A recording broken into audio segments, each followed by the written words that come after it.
Good morning प्यारे विद्यार्थियों। हमारा जो अध्याय चल रहा है वो चल रहा है संविधान क्यों और कैसे। हमने कल अपने प्रीवियस वीडियो में बात की थी कि एक समाज में जो जनता रहती है, जो लोग रहते हैं, वो किसी एक जाति के, एक धर्म के, एक वर्ण के, एक व्यवसाय के नहीं होते। सबके क्या है, अलग अलग धर्म है, सबकी अलग अलग जातियां हैं, कोई अमीर है, कोई गरीब है। तो किसी प्रकार से उनके कार्य में विभिन्नताएं हैं, कुछ उनके धर्मों में विभिन्नताएं हैं। तो विभिन्न सारी क्या विभिन्नताएं देखने को मिलती है। अब इन विभिन्नताओं के बावजूद भी क्या है कि सभी समाज के सदस्य एक समूह के अंतर्गत रहते हैं।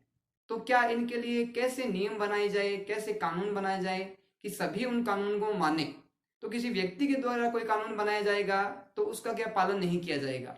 वह कानून क्या है कि बनाया जाए और न्यायालय द्वारा उसको लागू किया जाए और जनता को उसका पालन करने के लिए बाध्य किया जाए। तो क्या होगा कि समाज में सभी अलग अलग रहते हुए भी क्या है कि एक समान कानून जो बुनियादी है उसके अंतर्गत सारे लोग रहेंगे और लोगों में जो समन्वय है वो बना रहेगा, समानता है वो बनी रहेगी और लोग न्यायालय के डर से अपने नियमों और कानूनों का पालन करेंगे। अब इसके बारे में कुछ आगे जो प्रक्रियाएं हैं, कुछ अन्य जो वर्णन है, इसके बारे में प्रमुखतः हम चर्चा करेंगे। जैसे जैसे आपको पढ़ाया जा रहा है आप साथ साथ में क्या है नोट्स तैयार करते रहें और साथ साथ में जो प्रीवियस अपने चैप्टर कंप्लीट हो गए उनकी तैयारी भी साथ साथ में करते रहें। बात आती है हमारी निर्णय निर्माण की शक्ति की विशेषता। निर्णय निर्माण की जो शक्ति है इसकी प्रमुख बात यह है कि निर्णय कौन करेगा, कि जो ये कानून है ये कौन बनाएगा, किसके द्वारा लागू किया जाएंगे, ऐसे कौन सी संस्था या समूह है कि उनके द्वारा कानून बनाए जाए, लागू किया जाए, इसके बारे में प्रमुख हम चर्चा करेंगे। बात आती है संविधान बुनियादी नियमों का एक समूह है। संविधान क्या है, कुछ नियमों का, जिन्हें हम बुनियादी नियम कानून कहते हैं, उनका एक समूह है। क्योंकि उन नियमों के बिना क्या है कि समाज में क्या है अशांति फैल जाएगी, अराजकता फैल जाएगी और लोग क्या है कि एक दूसरे स्वतंत्रताओं का, एक दूसरे कार्य में बाधा उत्पन्न करेंगे, एक दूसरे को नुकसान पहुंचाने का प्रयास करेंगे। इसलिए आवश्यक है कि संविधान के द्वारा कुछ नियम कानून है वो तय किए जाए। बात आती है राज्य का निर्माण और शासन। अब बात आती है कि राज्य का निर्माण किस प्रकार से होगा और उसके साथ ही क्या है कि जो राज्य का शासन है वो किस प्रकार से चला जाएगा। तो एक प्रकार से कहा जाए तो राज्य का जो निर्माण होता है वहां रहने वाली जनता, वहां की जो भौगोलिक स्थितियां हैं और इसके साथ ही क्या है कि वहां के रहने वाले लोग हैं वो सब सम्मिलित होकर क्या है एक राज्य का निर्माण होता है। और राज्य का निर्माण होने के बाद ये बात आती है कि उस राज्य में शासन कार्य किस प्रकार से किया जाएगा, किस प्रकार से शासन का संचालन किया जाएगा, ये भी प्रमुख रूप से कार्य होता है। बात आती है कि नियमों के आधार पर है समाज में शासन। अब समाज में शासन करने का आधार क्या है, क्या बिना नियमों के समाज में शासन किया जा सकता है। समाज में कोई नियम नहीं हो, कोई कानून नहीं हो तो कोई व्यक्ति शासन कैसे कर सकता है। क्योंकि बिना नियमों और कानूनों के कोई भी किसी बात को नहीं मानेगा, किसी कानून का पालन नहीं करेगा, किसी नियमों का पालन नहीं करेगा। बात आती है नियमों को बनाएगा कौन। जिन नियमों की हम बात कर रहे हैं, जिन पद्धति की हम बात कर रहे हैं, उनको नियमों को कौन बनाएगा। क्या जनता बनाएगी या कोई विशेष वर्ग का, विशेष जाति का, विशेष धर्म का लोग बनाएगा, या कोई ऐसी पद्धति है जिसके द्वारा इनका नियमों का निर्माण किया जाएगा। इसके बारे में प्रमुख हम आगे कुछ बिंदुओं में चर्चा करेंगे। बात आती है कि क व ख अलग अलग नियम बनाना चाहते हैं, यानी समाज को हम दो वर्गों में बांट देते हैं एक बार, और दो वर्ग है ये क और ख है। और क और ख है ये समान रूप से क्या है कि कानून नहीं बनाना चाहते। क है वो अलग तरीके से कानून बनाना चाहता है, जबकि क जो कानून बना रहा है उससे ख सहमत नहीं है। और सहमत नहीं होने के कारण क्या है, ख चाहता है कि मैं मेरे तरीके से कानून बनाऊं। इस प्रकार क और ख में दोनों में कानूनों और नियमों को लेके आपस में तनाव की स्थिति उत्पन्न है। बात आती है कि कैसे निर्धारित हो किसके नियम बनाए जाए, यानी इस बात का तय किस प्रकार से किया जाए, निर्धारण किस प्रकार से किया जाए कि क जो नियम बना रहा है वो उचित है या ख जो नियम बना रहा है वो अनुचित है, या दोनों के द्वारा जो नियम बनाए जा रहे हैं वो अनुचित है। तो ऐसी स्थिति में किस प्रकार से नियमों का निर्धारित होगा, किस प्रकार से नियमों को तय किया जाएगा, इसके बारे में चर्चा करेंगे।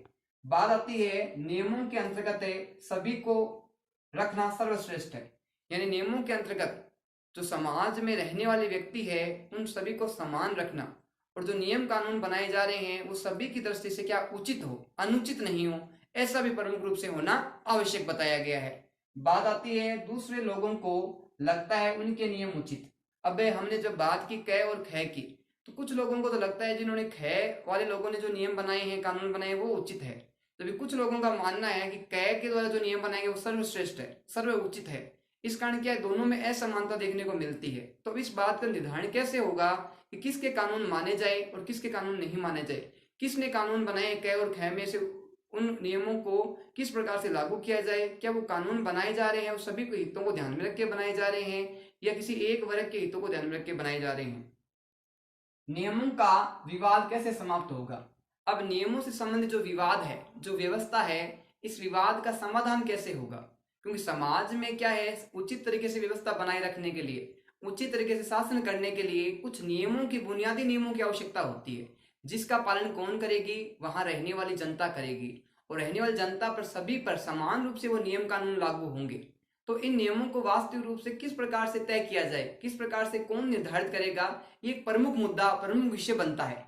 बात आती है निर्धारित करना कि नियमों को कौन बनाएगा। अब जो नियम है, ये कानून है, ये जब क और ख की बात की तो लोग कुछ क से असंतुष्ट है, कुछ ख से असंतुष्ट है, यानी एक प्रकार से कहा जाए तो दोनों से ही लोग क्या है, असंतुष्ट है।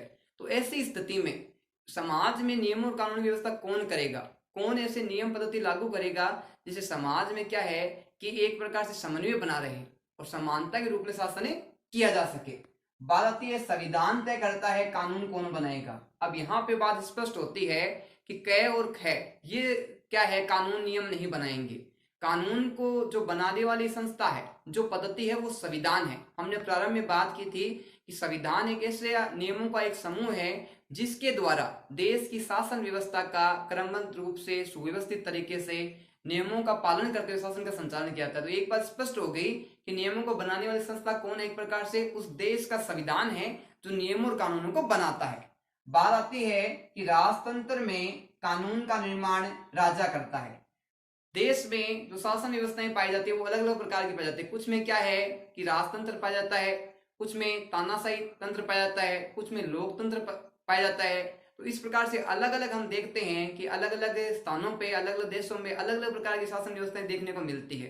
तो यहाँ हम बात कर रहे हैं राजतंत्र में कानून का निर्माण कौन करता है। तो बात आती है कि राजतंत्र की व्यवस्था है, उसमें जो कानून बनाए जाते हैं, जो नियम बनाई जाती है, जो पद्धतियां लागू की जाती है, वो राजा के द्वारा लागू की जाती है। राजतंत्र में क्या होता है कि राजा का वंश है वो आगामी पीढ़ियों तक भविष्य में शासन करता रहता है, और उनका निर्वाचन क्या है, प्रत्यक्ष रूप से नहीं होता। उनका निर्वाचन परिवार पद्धति के आधार पे ही, वंश परंपरा के आधार पे होता है। बात आती है सोवियत संघ में निर्णय करने का अधिकार एक पार्टी को, सोवियत संघ है उसमें जो निर्णय निर्माण का अधिकार है, जो कानून बनाने का अधिकार है, जो शक्ति का अधिकार है, जो पद्धति का अधिकार है, वो प्रमुख रूप से एक पार्टी के पास में है। उस पार्टी के द्वारा क्या है कि सोवियत संघ के समस्त कानून, समस्त नियम, समस्त पद्धतियां बनाई जाती है, अपनाई जाती है, और उसको शासन व्यवस्था को समाज में और देश में लागू किया जाता है। बात आती है लोकतांत्रिक संविधान निर्णय जनता लेती है। अब जो लोकतांत्रिक शासन व्यवस्था है, हमने बात की लोकतंत्र शासन व्यवस्था क्या होती है, जिसमें जनता का, जनता के लिए, जनता के द्वारा शासन होता है, उसे लोकतांत्रिक शासन व्यवस्था कहते हैं। और लोकतांत्रिक शासन व्यवस्था होते जो प्रमुखता क्या होता है कि जनता के हितों को, जनता के विकास को, जनता की प्रगति को प्रमुख महत्व दिया जाता है, और उसी आधार पे जो कानून बनते हैं वो जनता की इच्छा को ध्यान में रखते हुए बनते हैं। तो इसमें स्पष्ट कहा गया है कि लोकतांत्रिक संविधान निर्माण जनता लेती है, यानी लोकतांत्रिक जो शासन व्यवस्था है उसमें जो निर्णय लेती है कानूनों को बनाने का, वो प्रमुख रूप से कौन लेती है, जनता लेती है। बात आती है प्राचीन यूनान पद्धति के अनुसार प्रत्येक मुद्दे पर वोट होना चाहिए या वोट देना। जो यूनान पद्धति अपनी प्राचीन, उसके अनुसार ये बात स्पष्ट है कि प्रत्येक विषय पे जिस पे हम चर्चा कर रहे हैं या जो मुद्दा वर्तमान में है उस पे क्या है, मतदान करवाने आवश्यक है, और मतदान में जहां अधिक बहुमत मिलता है उसी कानून को क्या है, समाज में लागू कर देना चाहिए, उस पद्धति को अपना लेना चाहिए। बात आती है निर्वाचित प्रतिनिधियों के माध्यम से काम करना। अब जो लोकतांत्रिक शासन व्यवस्था है उसमें प्रमुख रूप से क्या होता है कि तो जनता के द्वारा चुने हुए प्रतिनिधि होते हैं, उन प्रतिनिधियों के द्वारा क्या है कि शासन चलाया जाता है और शासन की देख रेख की जाती है। बात आती है प्रतिनिधियों का चयन कैसे हो। अब बात आती है कि प्रतिनिधियों का चयन कैसे होगा, उनका चुनाव कैसे होगा, उनको चुना कैसे जाएगा। तो एक ऐसी पद्धति अपनाई जाए, ऐसी व्यवस्था अपनाई जाए जिसमें जनता अपना मत देके, अपना वोट देके अपने प्रतिनिधियों को चुने, और चुने हुए प्रतिनिधि है बाद में क्या है, देश के शासन में अपना महत्वपूर्ण योगदान दे, कुछ कानून नियम सिद्धांत बनाए और उसका पालन है वो आम जनता के द्वारा और साथ में जिन्होंने इनको बनाया है उनके द्वारा इसका पालन किया जाए। बात आती है कुल प्रतिनिधि कितने हो। अब जो ये प्रतिनिधि चुने गए हैं, जिनको जनता ने चुना है, वो प्रतिनिधि कितने होने चाहिए, क्या संख्या उनकी कम होनी चाहिए या ज्यादा होनी चाहिए, इस बात का निर्धारण करना भी आवश्यक है। ज्यादा अधिक हुए तो क्या है, विचारों में असमानता उत्पन्न हो सकती है, कम हुए तो सही तरीके से शासन नहीं किया जा सकता। इसके लिए आवश्यकता को ध्यान में रखते हुए, व्यवस्था को ध्यान में रखते हुए क्या है कि प्रतिनिधियों की संख्या है निर्धारित करनी चाहिए। बात आती है इन प्रतिनिधियों की संख्या निर्धारित कौन करेगा। बात आ गई कि चुनने वाले कौन है, जनता है, लेकिन प्रतिनिधि है उनकी संख्या निर्धारित करने वाली व्यवस्था कौन है, इसका निर्धारण कौन करेगी कि प्रतिनिधियों की संख्या कितनी होनी चाहिए, कम होनी चाहिए, ज्यादा होनी चाहिए। इसके बारे में हम आगे चर्चा करते हैं। हमने बात की लोकतंत्र की, राजतंत्र की, सोवियत संघ की, कि इनमें अलग अलग व्यवस्थाएं हैं। कहीं पे राजतंत्र की व्यवस्था है जहां राजा शासन करता है, वो कानून बनाता है। कहीं हमने सोवियत संघ की बात की, वहां एक पार्टी के द्वारा कानून नियम बनाए जाते हैं। वही हमने लोकतंत्र की भी बात की कि जो प्रतिनिधि है उनका महत्वपूर्ण योगदान रहता है। जनता है वो प्रतिनिधियों को चुनती है। बात आती है कि जिन प्रतिनिधियों को हमने चुना उनकी संख्या कितनी होनी चाहिए। तो बात आती है, हम उदाहरण के माध्यम से इस बात को समझने का प्रमुख प्रयास करेंगे। बात आती है संसद कानून बनाएगी। संसद है देश की, उसका प्रमुख काम होता है कानून बनाना, व्यवस्थाएं बनाना। तो संसद के जो सदन होते हैं उनके द्वारा क्या है, कानूनों का निर्माण प्रमुखतः किया जाता है और कानूनों को लागू किया जाता है। बात आती है संसद का गठन है विशेष प्रकार से। अब संसद का जो गठन है वो किस प्रकार से होगा, उसके प्रमुख अंग कौन कौन से होते हैं। तो भारतीय व्यवस्था के अनुसार जो संसद का गठन है वो प्रमुख रूप से 3 अंगों के द्वारा किया गया है। लोकसभा, राज्यसभा और राष्ट्रपति उसका क्या है, अभिन्न अंग है। इस प्रकार से क्या है कि संसद का गठन किया गया है और जो संसद का गठन किया गया है वो अनुच्छेद 79 के अनुसार किया गया है। बात ये कानून को बनाने का अधिकार रखने वाले को पहचानना, यानी ऐसे नियमों को, ऐसे सिद्धांतों को, ऐसे प्रतिनिधियों को पहचानना जो कानूनों का निर्माण करते हैं, कानूनों को बनाते हैं और कानूनों को लागू करते हैं। इस व्यवस्था को प्रमुख रूप से महत्व देना और समाज में इस व्यवस्था को मुख्यतः लागू करना।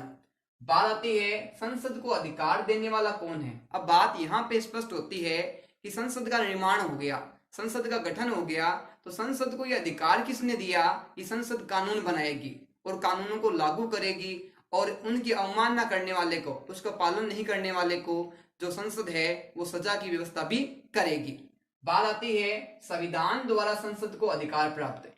अब जो ये अधिकार दिए गए हैं संसद को कानून बनाने के, कानून लागू करने के, न्याय संबंधी व्यवस्था, ये अधिकार जो दिए गए हैं ये लोगों के द्वारा प्रदान नहीं किए गए हैं।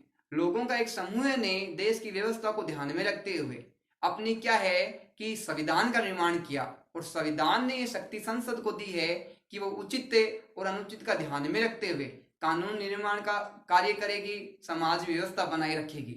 बात आती है संविधान वह सत्ता जो कानून बनाती है। संविधान ऐसी शासन व्यवस्था है जिसका प्रमुख कार्य क्या है, कानूनों को बनाना है, नियमों का पालन करना है, नियमों को गठन करना है और आवश्यकता के आधार पे, समय समय के आधार को ध्यान में रखते हुए उसमें संशोधन करने का भी कार्य किसका है, संसद का होता है। भारत में जो संसद है उसको व्यवस्थापिका प्रमुख रूप से कहा गया है। बात आती है संविधान का दूसरा काम क्या है। संविधान का पहला काम हो गया बुनियादी लक्ष्य को ध्यान में रखते हुए, उद्देश्य को ध्यान में रखते हुए लोगों के बीच में समन्वय व नियमों का पालन करने की व्यवस्था का निर्धारण करना, जिसके कारण क्या है कि समाज में रहने वाला लोग अलग अलग होते हुए भी क्या है कि एक इकाई के रूप में, एक संगठन के रूप में कार्य कर सके। बात आती है समाज में निर्णय लेने की शक्ति किसके पास होगी। समाज में किसी भी कार्य को लेके, किसी भी विषय को लेके जो निर्णय करेगा, जो अपना निर्णय प्रदान करेगा, वो प्रमुख रूप से शक्ति किसके पास होगी कि निर्णय कौन करता है किसी विषय को लेके। बात आती है सरकार कैसे निर्मित होगी, संविधान द्वारा तय। अब सरकार का निर्माण है, सरकार का गठन है, वो किस प्रकार से होगा, इसको जो तय करने वाला जो है वो उस देश का संविधान होता है। सरकार का निर्माण है वो जनता है अपने मतदान देके, अपने वोट का अमूल्य योगदान देके क्या है, सरकार है वो उसको चुनती है और बाद में सरकार है वो देश की शासन व्यवस्था का संचालन संविधान के नियमों को ध्यान में रखते हुए करती है। बात आती है सरकार की शक्तियों पर सीमाएं। अब जब संविधान ने संसद को अधिकार दे दिया कि वो कानून बनाए, कानूनों को लागू करे, तो जरूरी थोड़ी है कि संसद जो कानून बनाएगी वो उचित होगा या अनुचित। हो सकता है सरकार तानाशाही बन जाए और जनता के खिलाफ कानून बना ले, हो सकता है जो संसद है वो लोकतांत्रिक कानून बनाए और जनता के हितों को ध्यान में रखते कानून बनाए। तो सरकार के ऊपर भी क्या है कि संविधान के द्वारा कुछ सीमाएं लगाई गई है, कुछ नियंत्रण लगाई गई हैं, लेकिन किस प्रकार की सरकार पे लगाई गई है, सरकार ऐसा क्या करे कि उस पर सीमाएं लगाई जाए, इसके बारे में प्रमुख हम चर्चा करेंगे। बात आती है निर्णय कौन करेगा, ये तय है। इस बात का निर्णय कौन करेगा, कानून किस प्रकार से बनाए जाए, कानून किस प्रकार से लागू किया जाए, तो प्रमुख द्वारा जो संविधान की व्यवस्थाएं हैं, संविधान में जो नियम कानून बनाए गए उसी के आधार पर सरकार क्या है किसी देश की कानून बनाएगी, ये तय करेगी। बात आती है सत्ता ने कानून बनाने तब कानून पूर्णतः अनुचित है। हो सकता है कि सत्ता ने यानी शासन ने, सरकार ने जो कानून बनाए हैं वो सही भी हो सकते हैं और अनुचित भी हो सकते हैं। तो हम एक बार बात करते हैं कि सत्ता ने जो कानून बनाए हैं वो क्या है, अनुचित है, गलत है और अन्यायपूर्ण है। बात आती है धर्म का पालन करने से रोकना। व्यक्ति है या समूह है जो अपने धर्म में कर्तव्यों को पालन कर रहे हैं, तो सरकार कई बार क्या करती है, उनको धार्मिक कार्यों को रोकने के लिए, उनके प्रचार को रोकने के लिए कुछ प्रतिबंध लगा देती है। तो ऐसी सरकार क्या है, अनुचित सरकार होती है। बात आती है कि किसी खास रंग के कपड़े नहीं पहनना। सरकार कई बार क्या रखती है कि स्थानीय जनता पे कपड़ों को लेकर कुछ प्रतिबंध लगा देती है, जबकि स्पष्ट रूप से कहा गया है कि जो कपड़े पहनने की स्वतंत्रता है वो व्यक्ति की इच्छा पर निर्भर करती है, व्यक्ति के मन पे इच्छा पर निर्भर करती है और उसके द्वारा किसी पर नियंत्रण नहीं लगाया जा सकता। बात आती है कुछ विशेष गीत गाने के स्वतंत्र नहीं, यानी व्यक्ति है वो अपनी स्वतंत्रता के आधार पे वो कुछ गीत भी अपनी इच्छा के अनुसार नहीं गा सकता। सरकार ने लगता है ऐसा कि उसके द्वारा जो गाए जाने वाला गीत है वो अनुचित है, या लगता है कि उसको जो नियमों के अनुसार ही गीत गाए जाने चाहिए, तो ऐसा भी क्या है, व्यक्ति अपनी इच्छा अनुसार कुछ भी गा सकता है, कुछ भी कह सकता है। किसी प्रकार की संपत्ति रखने का अधिकार नहीं। सरकार के द्वारा कुछ नियम कानून ऐसे बनाए जाते हैं जिसमें व्यक्ति को बिल्कुल भी अधिकार नहीं दिया जाता, और जो उसका संपत्ति अर्जन का अधिकार है, संपत्ति रखने का अधिकार है, वो भी सरकार उससे छीन लेती है, उसको संपत्ति रखने के लिए स्वतंत्र नहीं होने देती। बात आती है कि सरकार मनमाने तरीके से गिरफ्तार कर सकती है। सरकार है वो व्यक्ति को, चाहे वो अनुचित हो चाहे उचित हो, चाहे उसने गलती की हो चाहे ना की हो, उसको अपने मनमाने तरीके से गिरफ्तार भी कर सकती है। बात आती है एक खास रंग वाले लोगों को कुएं से पानी भरने की अनुमति। हम देखते हैं कि कुछ कानून, कुछ व्यवस्थाएं ऐसी थी जहां रंग संबंधी भेदभाव किए जाते थे, और वहां क्या है, पानी भरने के लिए कुछ लोगों को स्वतंत्रताएं दी गई थी, कुछ लोगों को अस्वतंत्रताएं दी गई थी। ये स्वतंत्रता दी गई थी, ये धर्म के आधार पे, जाति के आधार पे, उनके रंग के आधार पे दी गई थी। ये भी क्या, एक प्रकार से सरकार की जो सीमाएं हैं वो अनुचित सीमाएं हैं। बात आती है सभी कानून अनुचित व न्यायपूर्ण है। जो ऊपर हमने जो कानूनों की बात की, चाहे वो कपड़ों से संबंधित हो, चाहे वो रंग से संबंधित हो, चाहे वो संपत्ति से संबंधित हो, चाहे गीत गाने से संबंधित हो, किसी प्रकार से हो, ये सरकार ने जो सीमाएं बना रखी है ये क्या पूर्णतः अनुचित है और उचित बिल्कुल भी नहीं है। तो ऐसे जो सरकार कानून बनाती है, ये अधिकार है संविधान ने नहीं दिए कि वो जनता के हितों की रक्षा करने के लिए उसको सरकार बनाने का कार्य दिया गया है, न कि सरकार ऐसे कानून बनाए जाए कि व्यक्ति की स्वतंत्रता को छीन ले। बात आती है सरकार द्वारा कानूनों को बनाने के पीछे अन्यायपूर्ण बात। सरकार के द्वारा जो कानून बनाए गए हैं इसमें समानता को ध्यान में नहीं रखा गया है, लोगों के बीच में असमानताएं उत्पन्न कर दी गई है, जबकि संविधान में स्पष्ट कहा गया है कि समाज में रहने वाले सभी व्यक्ति क्या है, स्वतंत्र है, समान है, और किसी भी आधार पे किसी के साथ किसी प्रकार का भेदभाव प्रमुखतः नहीं किया जाएगा।